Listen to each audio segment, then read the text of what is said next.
To establish the connection to the cloud, access the main menu by clicking on the menu icon. Now, click on the Settings option.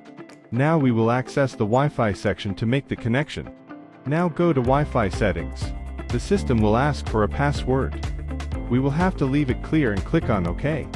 Activate the Wi-Fi and click on OK. It is important to click on OK after activating the Wi-Fi, otherwise it will not find any network to connect to. Go back to Wi-Fi settings. Now access the network section to access the Wi-Fi network to which the oven will be connected. The available networks will appear in this window. The available networks will appear in this window. Now click on Confirm. Now we can access the Connecty.Cloud section. A QR code will appear to scan and connect to the oven. We can also access the link indicated on the screen to connect to the oven.